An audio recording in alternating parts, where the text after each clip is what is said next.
In April 1912, the world's most famous luxury liner struck an iceberg on its maiden voyage and vanished into the freezing Atlantic.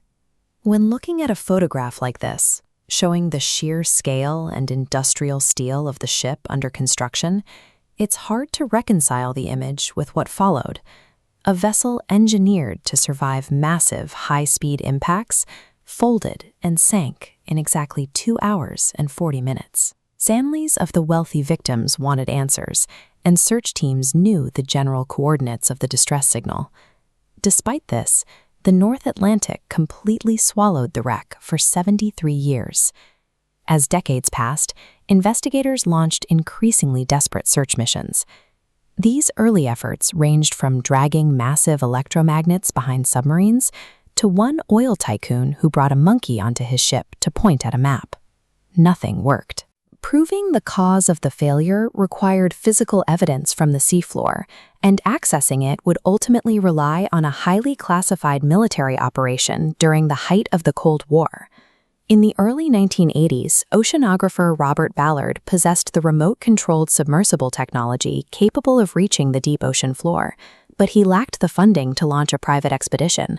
The United States Navy provided the necessary resources on one condition: he had to first locate 2 missing nuclear submarines, the USS Thresher and the USS Scorpion.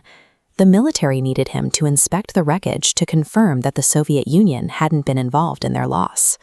While mapping the scattered remains of those nuclear submarines, Ballard noticed that heavy objects don't sink in a straight line.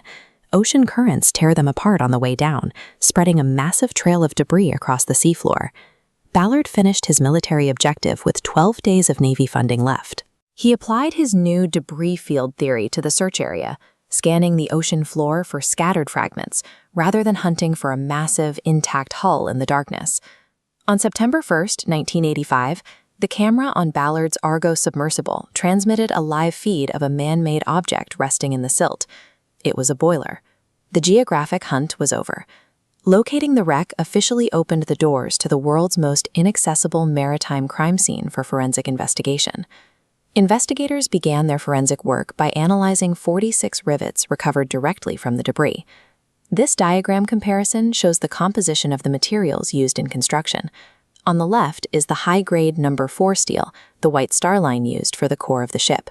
On the right is the cheaper No. 3 wrought iron they purchased for the curved bow. This No. 3 iron contains heavy concentrations of impurities, known as slag. When shipbuilders hammered these lower-grade rivets into place, the pressure forced those slag impurities into a sharp 90-degree angle at the head, creating a microscopic, brittle weak point. Under the immense lateral pressure of the iceberg collision, those brittle rivet heads snapped off.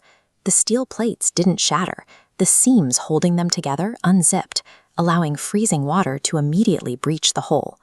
The compromised iron was compounded by specific design choices. The chairman of the White Star Line, J. Bruce Ismay, demanded changes to the ship's interior that compromised its safety features.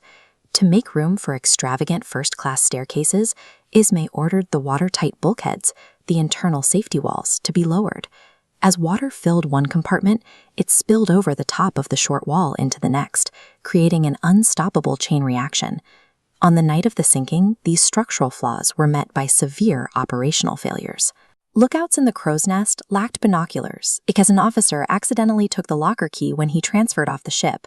Below deck, telegraph operators ignored vital ice warnings because they were overwhelmed with passenger messages. This top-down view shows the path of the collision. By steering away at the last second, the Titanic sideswiped the ice, popping the weak rivets along the length of the bow. A direct head-on crash would have crumpled the front of the ship, but the strongest bulkhead would have contained the damage, likely keeping the vessel afloat. Ultimately, a fatal intersection of cheap iron, lowered safety walls, and staggering human arrogance brought the mighty ship down. The same focus on luxury dictated the safety protocols. The ship carried only 16 lifeboats for over 2,000 passengers. Once the hull failed, a massive loss of life was inevitable.